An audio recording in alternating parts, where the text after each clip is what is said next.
Judge Pia Cayetano is recognized for her interjection. You may proceed, ma'am, when you're ready. You have 2 minutes. I believe this is a continuation of the lady's interjection yesterday. Thereafter, Senator Judge Alan Cayetano.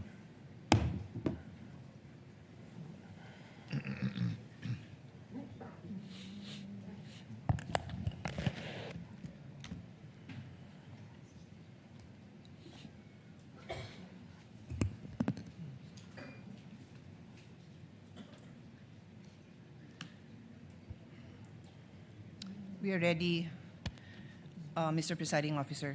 For the witness. Sir, nung May 13, you're recorded as saying, katunayan, nakiusap nga po ako kay John Consulta na puntahan kami dito sa Sequoia Hotel dahil meron po kaming planning mula po pa kaninang umaga, and you went on to say nandun ka with all the deputy directors, etc. Do you confirm? Well, nakausap ko po si John Consulta. No, just confirm, sir. Did you say Yes, that I na talked nandun to- kayo sa Sequoia? Hindi, yun lang. Yung statement na Mahaba yun. po kasi yung statement nyo. I just pasensya need na. you to confirm, did you say that you were in Sequoia? Yes, I talked to Thank you. to So John you are Consulta. confirming? Okay. Yes po. And then later on, dinagdag nyo, wala kami sa Senado, we are on stand down because that's the instructions. Did you also say that? Yes po. Thank you. Meanwhile, in another interview, you then said, mayroon request si GM Veloso to help them secure the area kasi napapansin nila na magulo, labas-pasok. Nagpadala kaming ilan lang na ahente, parang 4 to 6 na tao, na nag-iikot sa premises ng GIS. Hindi pumasok sa Senado. I am quoting Inquirer dated 13 May 2026. Did you say this? Yes, sa GSIS po. Okay, thank you. So, I ask now for the kind indulgence. May papa-flash lang ako. It's just a photo, dear colleagues, both parties. Paki-flash lang. So sabi nyo nasa GSIS. You confirm na nasa GSIS yung Tama mga po. ahente mo.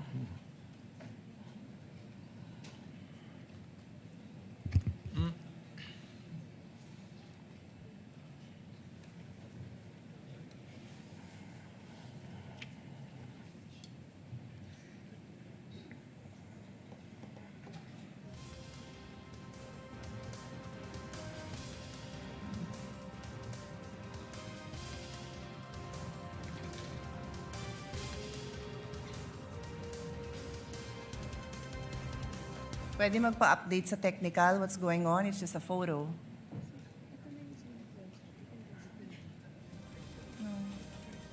Ito, I'm just showing the Senate website for the record. Senate website. Tapos po, nandito po sa right corner, can you read it, sir? It says contact information. Can you read it? Hindi ko po Okay, mabasa. paabot ko sa page yung same thing. It is just the Senate website. Page, pakiabot. Thank you.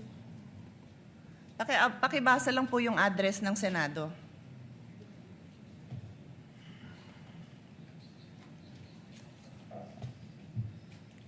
Contact information, GSIS Building, JW Jokno Building, Pasay City, 1300 Metro Manila, 632-8552. Okay na po yung phone number, no need. Opo. So pakiulit, ano hong building? GSIS Building po. Opo, kasi nag-iisa lang naman ho ang address namin. Umuupa po kami dito sa GSIS. Iisang building lang ho po yun. And for the record, kung saan nakita yung tao mo, likod lang po yun ng office ni Senator Loren Legarda. Nasa video po yun. I will not bother everyone with that. Kung gusto nyo, Presiding Officer, I can, but for now, I won't.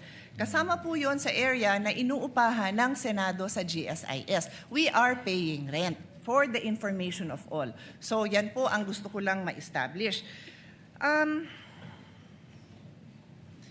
It seems kasi po na you swore an oath, no, to tell the truth, the whole truth, and nothing but the truth. Is that correct? Yes po. Thank you very much. So sa kaalaman po ng ating mga nanunood at masigasig na taga-subaybay ng mga kababayan natin, Rule 133 on the weight and sufficiency of evidence. Sabi sa Section 1, preponderance of evidence, in determining where the preponderance or superior weight of evidence on the issues involved lies, the court may consider all the facts and circumstances of the case, the witness's manner of testifying, their intelligence, and also their personal credibility. Furthermore, In Section 11 of Rule 132, a witness may be impeached by evidence that his or her general reputation for truth, honesty, or integrity is bad. So nag-ring na yung bell, I will be loyal, I will follow this na lang, pero may record pa sana akong papakita. If the body wants, I will show the video na sinabi din po ni NBI Director ng interview, wala pong nasaktan, wala pong nangbugbog. But we have a video, alam po ng lahat ng mga kasamahan natin na yung OSAA, yung aming pong personnel, binugbog. May video po tayo niyan. I leave it to the body, I leave it to the presiding officer if we want to take up the time of this court to show that. Yun lang po, maraming salamat. Thank you, Senator Judge Pia Cayetano. Senator Judge Alan Cayetano is recognized for his interjections and interventions. And if there are no other Senator Judge that will do so, the presiding officer shall make his interjections. Senator Judge Alan Cayetano may proceed. Before the questions, just two manifestations. No? The gentleman may proceed Yeah. with his manifestation. First of all, to the NBI director, he looked at me when I smiled a while ago. I wasn't laughing at you or anyone. Nung sinabi mo lang 6'7" kasi, yung or 7'6", mga pamangking ko, basta't sinabing 6'7", nagtatawanan na. Naintindihan ko po. Nakita ko po kayo you weren't, doon.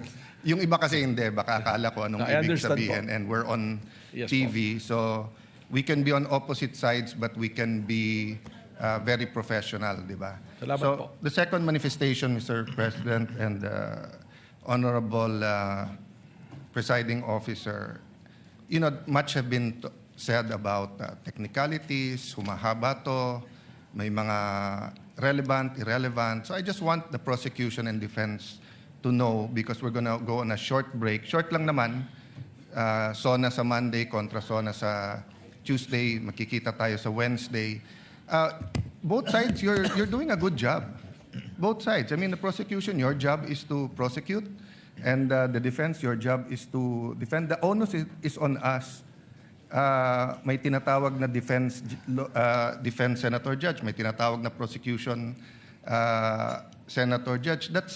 Wala pa akong impeachment dito na hindi nangyari yan. Di ba? Ang importante, hindi lang yung resulta, but yung proseso. And I always say, democracy is messy. If you want a dictatorship, it's less messy, but it's a dictatorship. May problema. You want a democracy, it's not, di ba? Having said that, I have a lot of questions, but I want to show Senator Raffy Tulfo some good faith, because he always shows me good faith when we're in the lounge. Hindi ko na itatanong today, since I think in the next few weeks, madalas naman kami magkikita ni Director Matibag dahil marami siyang iniimbestigahan na kasama ako doon. So I'll be seeing you, Mr. Director. Thank you, Mr. Presiding Officer. Thank you, Senator Judge